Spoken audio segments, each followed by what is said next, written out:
E aí pessoal, tudo bem? Bom dia, boa tarde, boa noite. Nessa aula de ambientes visuais a gente vai ver a conexão entre a aplicação e o banco de dados. O banco de dados que a gente vai usar é o PostgRE, né? Que é o banco de dados que a gente já usa aí nas aulas de banco de dados. E a gente vai conectar então a aplicação usando o C Sharp, né, Visual C Sharp, com o banco de dados Postgre, tudo bem?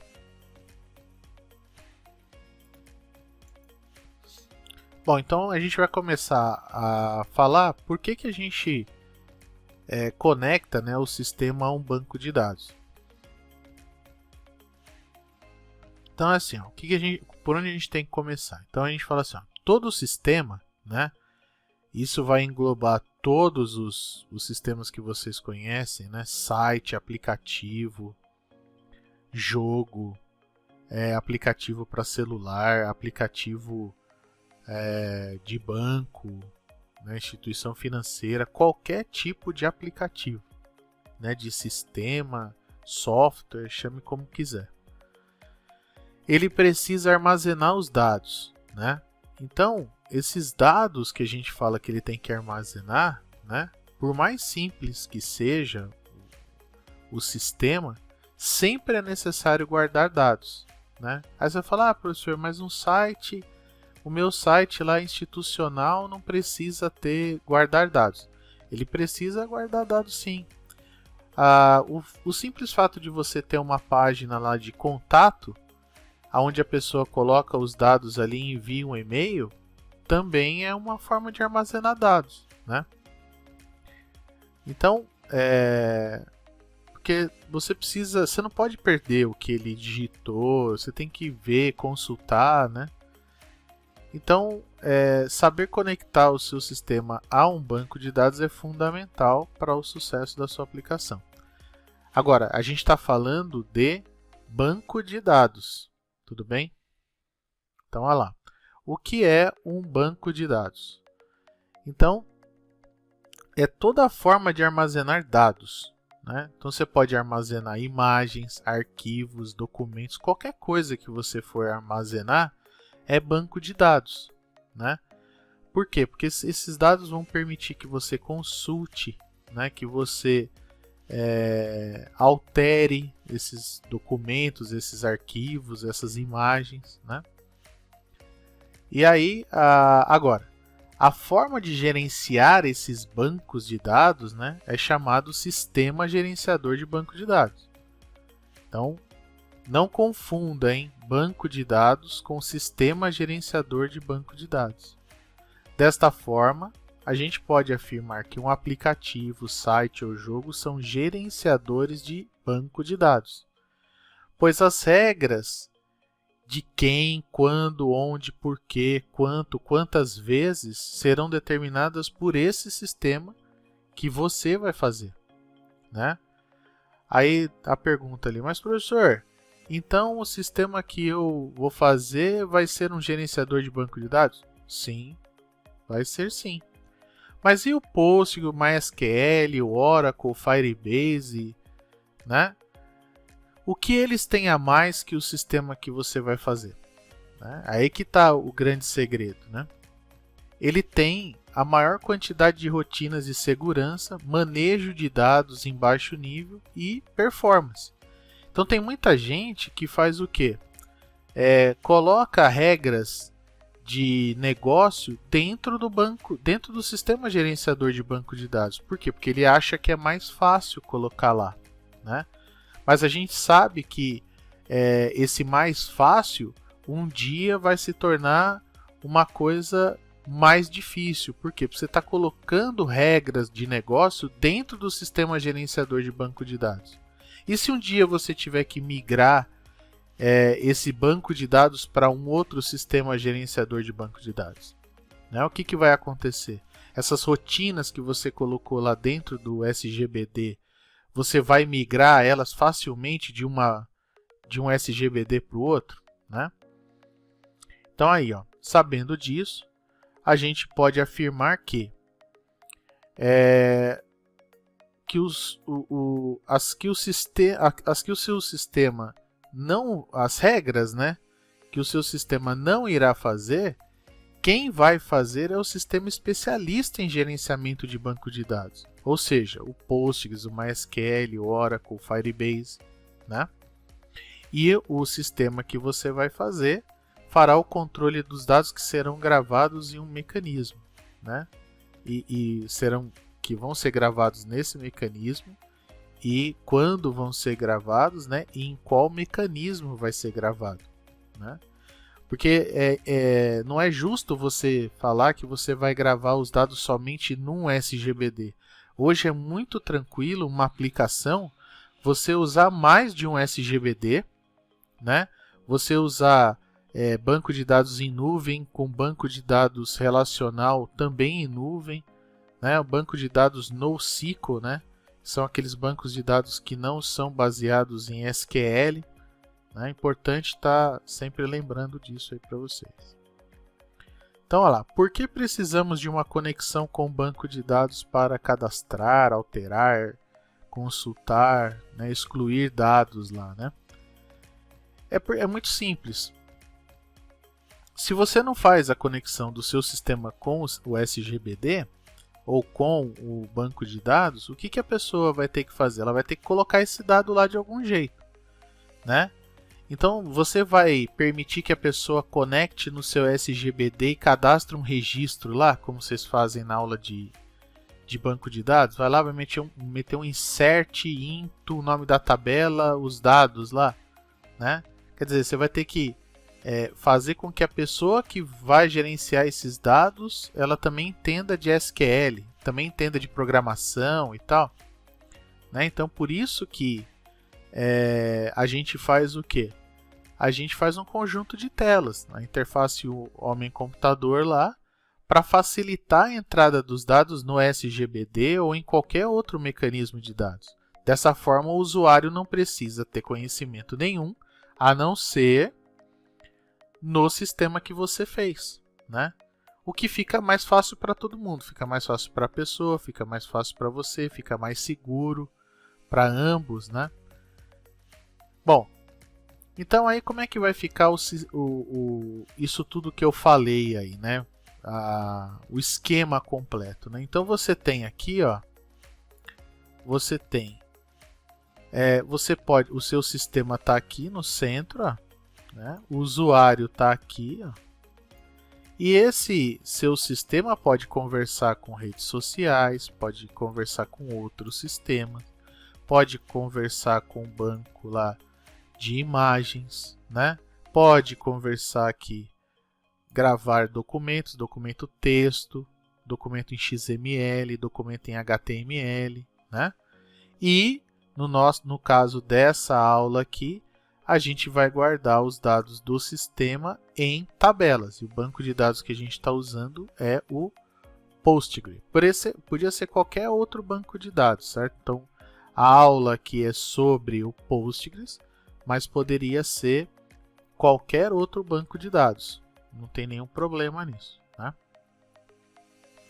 Bom, então como que a gente faz essa conexão com o banco de dados, né?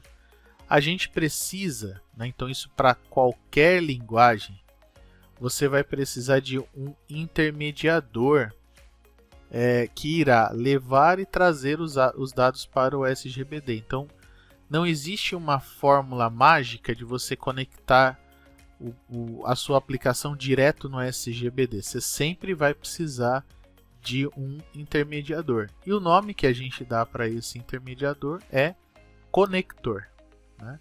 Então, os conectores são bibliotecas que conversam com o SGBD, né? No nosso caso, iremos usar aí o NPG SQL, né? Então, essa biblioteca, né, essa DLL, é o conector oficial do Postgres para C#. Então, professor, a gente pode dizer que o banco de dados tem um conector específico para determinada linguagem de programação? Sim. Então, toda linguagem de programação tem que ter um conector específico para aquele SGBD, né? Pode ter mais que um conector? Pode. Existem empresas que fazem outros tipos de conectores, mas esse é o padrão, né? Sempre os bancos de dados têm um lá que é padrão, né? Então, por exemplo, Java com Postgres não vai usar o NPG-SQL, vai usar o conector do Java com o Postgres. Oracle com C Sharp, vai usar o conector do Oracle para C Sharp, tá certo?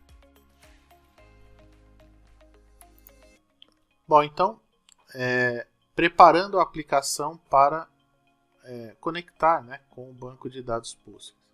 Primeira coisa que você vai fazer, né, que você pode fazer é pegar a biblioteca NPG-SQL, né?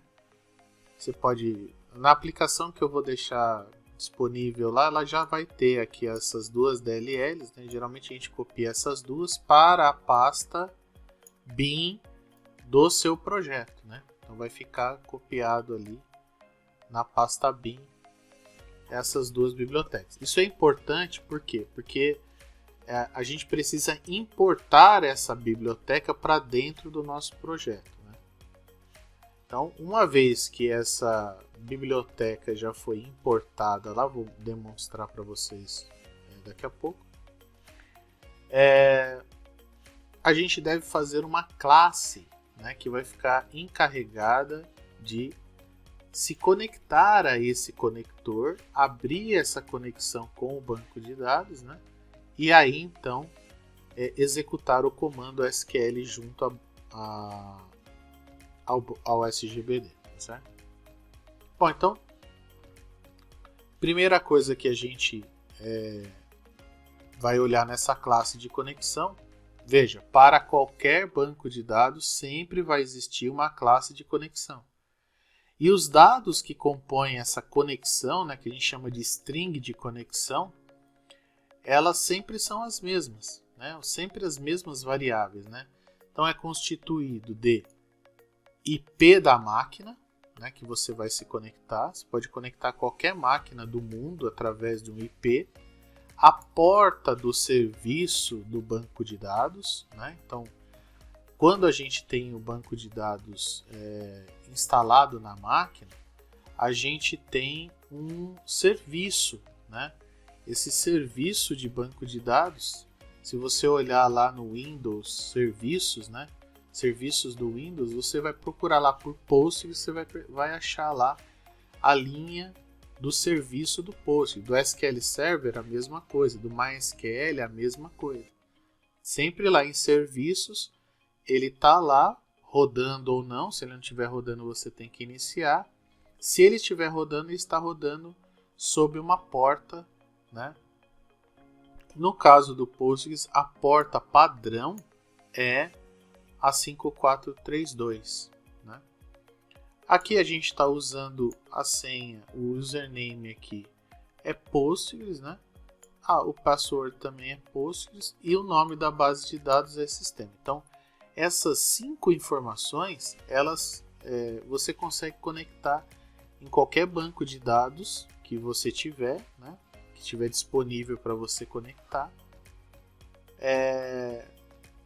Então, a sua aplicação vai gravar os dados lá. Então, nunca esqueça, né? O que você precisa para conseguir fazer uma conexão com um banco de dados que está remoto, ou está na sua máquina, ou está em qualquer lugar, né? Você precisa do IP da máquina, você precisa da porta, você precisa do nome do usuário, da senha e o nome da base de dados. Bom, a partir daí a gente pode formar uma conexão, né? Uma string de conexão. Essa string, então, se a gente colocar aqui, server, né? Então, esse server vai receber aqui, esse IP. A porta vai passar para cá. O username, vai passar para cá. O password vai passar para cá. E o nome da base de dados vai passar para cá, né? Então tá tudo aqui certinho, porta, username, password, database. A partir daí eu posso criar um objeto da classe NPG-SQL Connection usando essa conexão, guardar numa variável aqui e retornar ela, né? Então quem chamou essa classe, quem criou o objeto dessa classe vai ter acesso ao método getConexão, e esse método getConexão sempre vai devolver uma conexão com a base de dados. Bom, então vamos ver agora como é que isso vai funcionar lá na nossa aplicação, tá certo? Bom, então voltando aqui, eu criei essa aplicação que é muito simples, é uma aplicação de entrada para que você não tenha surpresas, não fique decepcionado, né? Então tudo funcionando na tranquilidade, né? Para que você tenha uma boa iniciação, faça a coisa certa na primeira vez, né? Bom, então a gente vai, primeira coisa que a gente faz, né, no caso de quando a gente vai construir um sistema, isso eu já disse em algumas aulas, a gente sempre vai fazer o protótipo da interface ou a interface, né? E essa interface ela vai definir quais são os campos que a gente vai ter nessa interface, ou seja, que o usuário vai ter que registrar, escolher, né? Então é importante fazer esse estudo antes de mais nada. Então no caso aqui eu estou cadastrando, fiz aqui um cadastro simples, tem um campo aqui chamado nome, né? Então o segundo passo que você vai fazer é criar a classe que vai receber os dados, né? Então a classe que eu criei aqui, ó, a classe pessoa, e ela tem um único atributo, ó, o nome. Criei um construtor cheio, né? Criei um construtor vazio. Então isso vocês já estão tendo aula lá de Java, né? Provavelmente já é um assunto que já foi abordado, mas vale a pena a gente dar uma relembrada, né? Então aqui tem a propriedade, o método getSet, construtor, sobrecarga de construtor,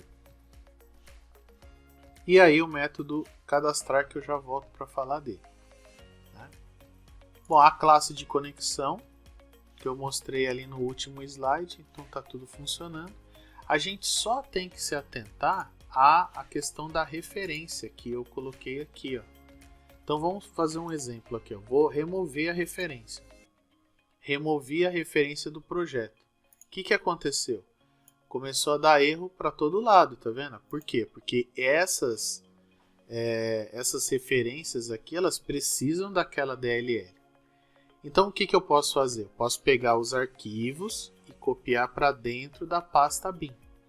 Agora, existe uma maneira mais fácil de você fazer essa instalação sem ter que copiar os arquivos lá na pasta bin? Existe. Toda linguagem ela tem uma coisa que é gerenciador de pacotes. No caso aqui do Visual Studio, eles chamam esse gerenciador de pacote de gerenciador de pacotes no Get, né? Então, clicando aqui, ó, você vai entrar para procurar. Você vê que eu não tenho nenhum, está falando que eu tenho um aqui instalado. Eu vou tentar desinstalar, né? Então lá, removeu, né? Então agora eu não tenho mais mesmo, né, nem referência e nem instalado, né? E o que eu vou fazer agora? Eu vou colocar aqui, ó, que eu quero o npg sql. Procurar, olha, achou aqui, né? Vou clicar nele. Uma coisa que vocês têm que tomar cuidado é com relação à versão. Às vezes a pessoa acha que colocar a versão mais nova e tal vai dar certo. Então a versão que eu uso aqui é essa daqui, ó, 3.2.7, né? Então ela é própria para os bancos de dados que a gente usa, né, que vocês estão usando. E se você quiser testar outra, você pode testar, mas aí se der erro você já sabe que é a versão do conector, né? Então aí eu vou clicar aqui em instalar. Perceba aqui embaixo que ele faz o download, né? Você dá OK, você concorda, ele faz o download e conclui a instalação. Pronto. Após concluída a instalação, você já vai perceber que ele já aparece aqui de novo, tá vendo?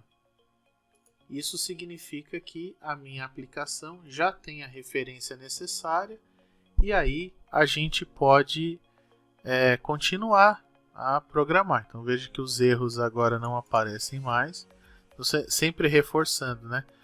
É muito importante você ter atenção a esses casos, né? Para que você possa ter sucesso aí da primeira vez, né? Não criar uma frustração. Muito bem.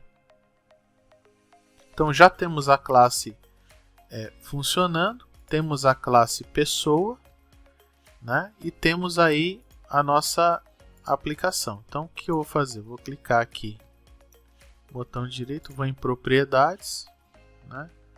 E vou colocar aqui, ó, aqui no raio, no evento clique, olha lá. O que eu faço aqui, ó?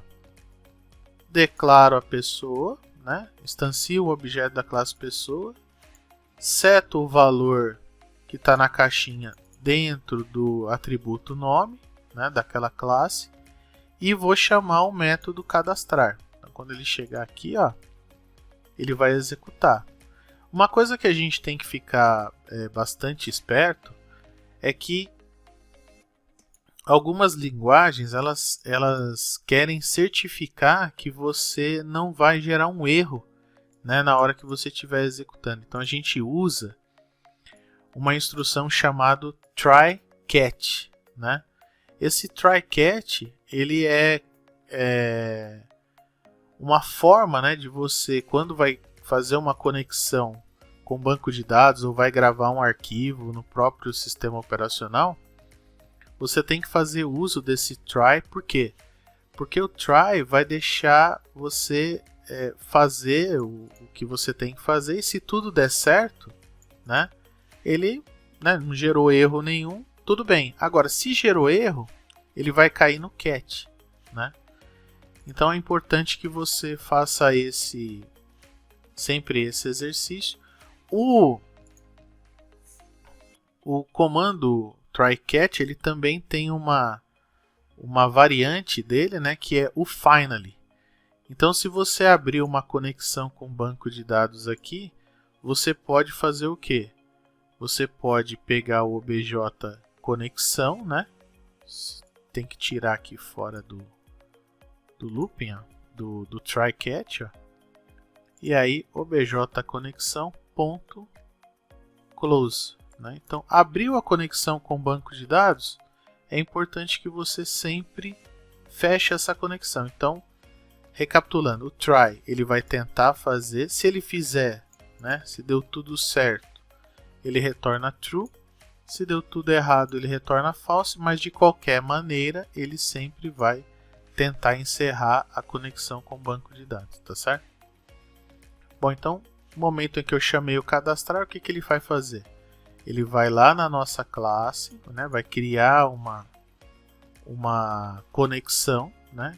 Aqui você vai perceber que eu não instanciei o objeto conexão, né? Eu não fiz aquele conexão, obj conexão igual a new conexão. Eu chamei o método direto da classe conexão. E por que eu consegui fazer isso, né? Porque eu declarei a classe como estática, né? E logicamente que toda classe estática ela tem que ter os métodos também estáticos, né?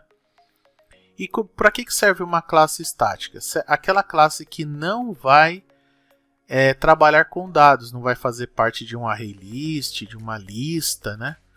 Então eu não tenho por que deixar essa classe ser uma classe, digamos assim, normal, né? Então, compartilhada ou para ter várias instâncias dessa classe. Então, eu deixo ela estática, ela só existe uma vez no sistema. E aí sim eu consigo chamar esse método direto, sem precisar fazer uso aí da instância, né, de um objeto daquela classe. Ele vai retornar para mim o objeto conexão. Eu vou abrir a conexão com o banco de dados. Então, nessa hora, fica a sua aplicação com o banco de dados ali conectada, né? Vou montar o nosso comando. Ó, perceba que o nosso comando aqui é um comando normal, SQL. E aqui a gente tem um parâmetro. Né? Esse parâmetro, a gente está tratando ele aqui embaixo.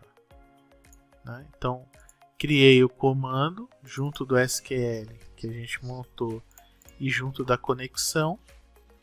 No parâmetro nome, eu coloquei o nome do que está nesse objeto, né? this.nome, e executei o comando no banco de dados. Se tudo deu certo, retorna true. Se por algum motivo, né, o banco de dados não está inicializado, houve erro na conexão, né, qualquer coisa dessa natureza, ele vai retornar falso, mas de qualquer maneira ele vai tentar encerrar a conexão, certo? Dá uma olhada agora no banco de dados, né? Então montei aqui, ó, banco de dados meu aqui se chama sistema. Na parte de tabelas eu tenho a tabela pessoa e essa tabela pessoa tem as colunas aqui, né? Ó, ID e nome. Uma informação aí bastante tranquila, né, pessoal, é que quando vocês forem criar a sua tabela, deem preferência para criar o ID, né, o campo ID, você sempre prefira ele colocar o tipo dele como serial, né? Ou seja, a cada registro que você gravar, ele gera um número sequencial para aquele registro, né? Então isso é muito importante fazer. Para isso eu vou fazer o seguinte, eu vou excluir essa tabela aqui, ó, excluiu a tabela pessoas, vou criar ela novamente, ó. Então vou colocar o nome aqui da tabela, ó, pessoas, né? Sempre confirmando aqui, ó, nome da tabela pessoas. E colunas aqui, ó. Qual vai ser a primeira coluna? Então vai ser o ID. O tipo do campo vai ser serial. Ele não vai permitir que ele seja nulo e também ele vai ser a nossa chave primária. O nosso outro campo vai ser o nome, esse sim, caractere variando, né? É sempre importante escolher esse aqui de baixo, né? Que ele é campo único, o outro é um array. Vou colocar o tamanho 100 aqui, é suficiente. Vou salvar. Então salvei, ela tá lá. A nossa, vou executar aqui porque não tem registro nenhum mais nessa tabela. Então tá aqui, ó. Tá aí, ó. Tabela vazia aí, certo? Então agora a gente pode rodar a nossa aplicação e ver passo a passo como é que esse programa funciona. Então vamos lá. Então a aplicação está rodando aqui, ó, né? Bonitinho. Vou colocar o nome aqui, ó, Paulo, né? Vou clicar aqui em cadastrar. Olha lá, registro cadastrado com sucesso. Se eu for lá na tabela do banco de dados, clicar aqui no play, olha lá, tá lá, Paulo. Agora a gente vai fazer ela pausadamente, ó. Vamos lá nesse evento. Vamos clicar aqui em pessoa, vamos rodar a aplicação novamente. Agora sim, vou colocar aqui, ó, Joana. Clicar em cadastrar, olha lá, passo a passo. Criou o objeto pessoa, colocou o nome lá dentro e vai embora para cadastrar. Então vou clicar aqui em intervir, ó. Ele vai entrar no cadastrar. Ó. Aqui ele vai pegar a conexão, ó. Chegou lá na conexão, colocou todos os campos, criou a conexão montadinha aqui, ó. Você pode ver aí. Fez a conexão, aí você vai falar assim, professor, mas se eu escrever essa string de conexão do jeito que está aqui, vai funcionar também? Vai, né? Então, pode ser uma linha só, você já faz a conexão com o banco de dados. É bastante simples. É que aqui fica de uma maneira mais didática para você entender a composição de cada um dos elementos da string. Quando ele devolver essa conexão, eu abro a conexão com o banco de dados, crio o comando SQL, coloco o parâmetro, né, e executo a conexão lá, executo o SQL lá junto à conexão com o banco de dados. Deu tudo certo, ele retorna true e faz o fechamento da conexão, né? Importante você fazer o fechamento da conexão. Por quê? Porque dependendo do banco de dados, essa conexão fica lá aberta. E vai ficar um tempão lá aberta. Então ninguém quer que a conexão com o banco de dados fique aberta porque consome memória, né? Então numa aplicação mais crítica, você tem que abrir a conexão e logo fechar, né? E aí vai dar a mensagem aqui, registro cadastrado com sucesso. Tudo bem, pessoal? Então, aí se a gente for aqui no banco de dados, ó, vai tá lá, tá vendo que ele já criou automaticamente aqui o ID sequencial que eu falei para vocês, tá certo? Bom, pessoal, era isso que eu queria mostrar para vocês na aula de hoje. Espero que vocês estejam bem, espero que vocês fiquem aí estudando, né? Para quem está trabalhando também, bom serviço, proteção para todo mundo aí. Fiquem bem e até a próxima.